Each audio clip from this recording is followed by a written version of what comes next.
Hello दोस्तों, आप सबका स्वागत है अमन पीसेस 24 चैनल पे। और आज हम काफ़ी ही महत्वपूर्ण टॉपिक लेकर आए हुए हैं जो कि आज पूरे भारत में इस पर काफ़ी चर्चा का विषय बना हुआ है। यह वक्फ बोर्ड के बारे में हम बता रहे हैं। तो आखिर क्या है, किस तरह है, इसमें संशोधन होना चाहिए या नहीं होना चाहिए, तो ये तमाम चीज़ को हम देखते हैं। तो आइए हम लोग शुरू करते हैं। सबसे पहले तो हम बोले वक्फ बोर्ड क्या है। तो वक्फ बोर्ड हम वक्फ जो शब्द है यह अरब से लिया गया है। उसके बाद हम देखें वक्फ बोर्ड क्या है। तो वक्फ बोर्ड वैसी संस्था है जिसमें हम किसी भी संपत्ति को डोनेट कर सकते हैं और उस संपत्ति का उपयोग हम आम जनता के लिए या किसी भी धार्मिक स्थान के लिए या धार्मिक चीज़ में हम उस संपत्ति से उपयोग हम कर सकते हैं। इसके लिए यह वक्फ बोर्ड बनाई गई है। उसके बाद में हम देखें वक्फ बोर्ड में वैसे जिनके पास अपने बाल बच्चे नहीं है या उनके पास कोई उत्तराधिकार नहीं है, वो लोग भी इसमें अपनी संपत्ति को दान करते हैं। और इस वक्फ बोर्ड में जो एक बार अपनी संपत्ति को दान कर देते हैं, उसके बाद इस बोर्ड के द्वारा उससे वापस उसको संपत्ति नहीं मिल पाता है। और इस वक्फ बोर्ड के पास कुछ ऐसे अधिकार हैं जिन अधिकार की वजह से आज काफ़ी चर्चा में है। तो वो क्या अधिकार है कि वक्फ बोर्ड के पास आज के समय में हम कहें तो सबसे बड़ी संपत्ति है, जो कि पूरे भारत में अगर हम कहें कि पूरे भारत में सबसे अधिक ज़मीनें किसके पास है, तो पहला आता है रेलवे का स्थान। उसके बाद दूसरे नंबर में आता है रक्षा मंत्रालय के पास, और तीसरे नंबर पर यही वक्फ बोर्ड है जिसके पास इतनी बड़ी संपत्ति है, इतनी बड़ी ज़मीनें हैं इसके पास, वक्फ बोर्ड के पास। और वक्फ बोर्ड के संचालन जो करते हैं उनको हम लोग मुतवली के नाम से जानते हैं। जो इनके संचालक हैं वक्फ बोर्ड के, उनको हम लोग मुतवली के नाम से जानते हैं।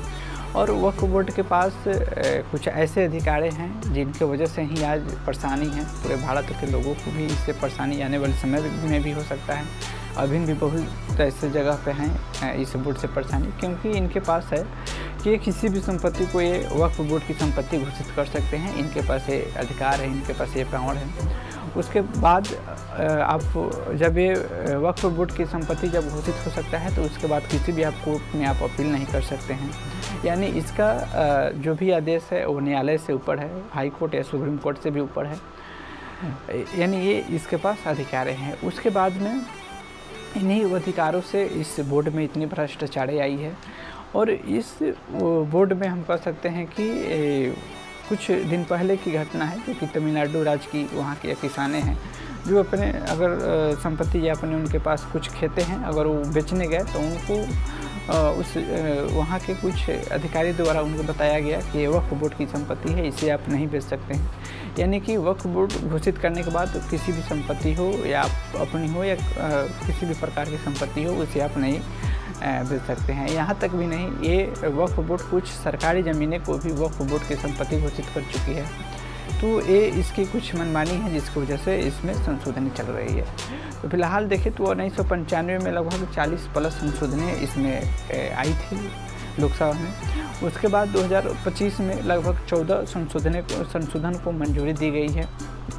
फिलहाल में जो हम पहला देखें जिसमें 4 मुख्य है। पहला देखें जिसमें महिला उत्तराधिकारी का अधिकार हो सकता है। यानी पहले था कि अगर आपके पास अगर बाल बच्चे नहीं हैं तो आप अपने संपत्ति को वक्फ बोर्ड में दान दे सकते हैं, और उस संपत्ति से ऐसे वर्ग में जाएगा जहाँ पे जो जिनके पास संपत्ति नहीं है या किसी भी धार्मिक स्थान कर सकते हैं या हम शिक्षा में कर सकें, वहाँ पर इस संपत्ति से सेवा होगी या वहाँ पे उस संपत्ति से दान दिया जाएगा।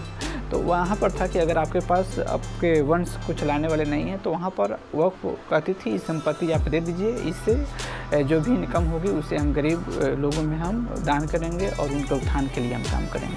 तो यहाँ पर पहला जो मंजूरी दी गई है लोकसभा के माध्यम से, उसमें है कि महिलाओं को भी अधिकार है। अगर महिला चाहती है कि अगर हम अपनी संपत्ति को नहीं दें तो वो अपने रख सकती है संपत्ति।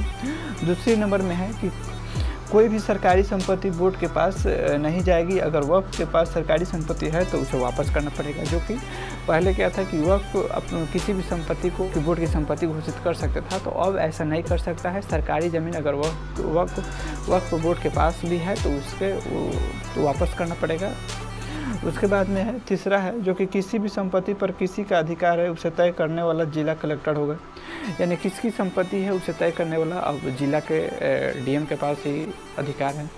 उसके पास है कि एक वक्फ परिषद बनाई जाएगी और इस परिषद में गैर मुस्लिम भी होना अनिवार्य है, यानी एक परिषद बनाई जाएगी जिसमें गैर मुस्लिम भी रहेंगे इस बोर्ड के देखभाल के लिए।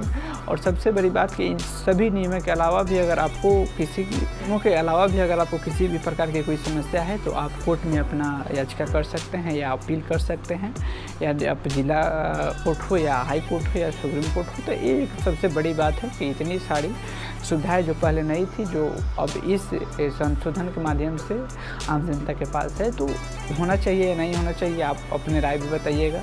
जो कि इतनी बड़ी मनमानी चल रही थी इस बोर्ड के माध्यम से, तो इसमें कुछ भ्रष्टाचार कम होना चाहिए और सभी के पास समान कानून होना चाहिए, समान हक होना चाहिए, समान अधिकार भी होना चाहिए।